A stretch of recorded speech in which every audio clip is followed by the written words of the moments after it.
Hi, my name is Morelna, and as you know by now, I'm an astrologer. And today I'd like to give you some insights into what the universal messages is for the new moon today. A new moon in Aries at 22 degrees. And I was thinking about a new moon and what I needed to say, and I realized that we live within cycles, within cycles, within cycles.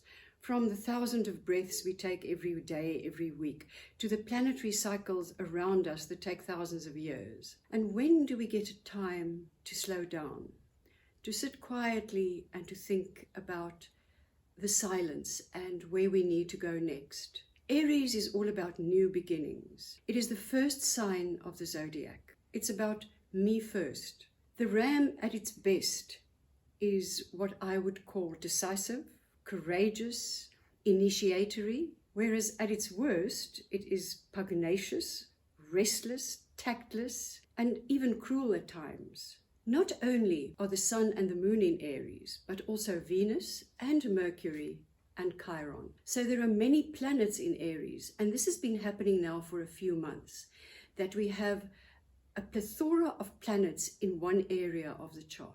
Where Aries is in your chart is where you create stress to find the courage to bring about the change that you need to. You need to change what needs to be changed. And the Sabian symbol for this moon today is a pregnant woman in a summer dress. Isn't that a perfect symbol for that we are creating something, we are pregnant with new ideas, and that the environs is very conducive to bringing this forth. Aries is ruled by Mars. Now, Mars in our charts is all about action. It's about learning how to deal with conflict. When do I need to stand my ground? And when do you need to collaborate?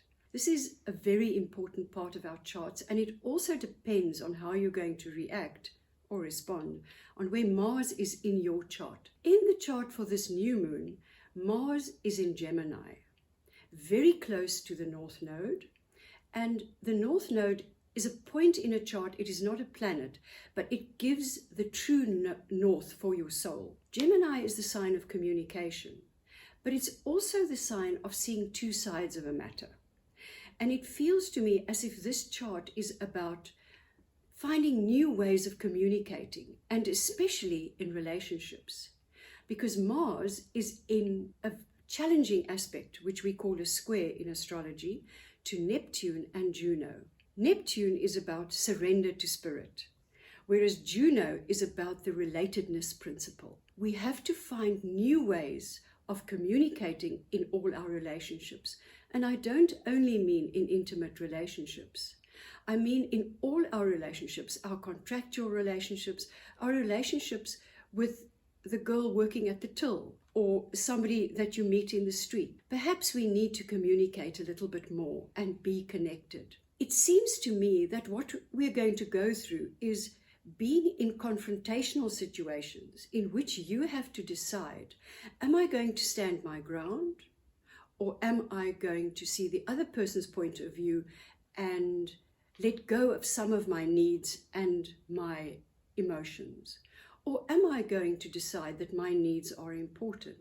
A very positive aspect in this chart, because I know I've spoken about all the challenging ones, is that Saturn in Aquarius is at a beautiful angle to the North Node and Mars in Gemini. It feels to me as if we will be able to ground our ideas. It also means that we will have integrity. And I'd like to read from my notes a little quote for you, which I think summarizes everything that I've just said to you. And the quote is the following: "To know what you prefer, instead of humbly saying amen to what the world tells you ought to prefer, is to keep your soul alive." And this was Robert Louis Stevenson about 2 centuries ago.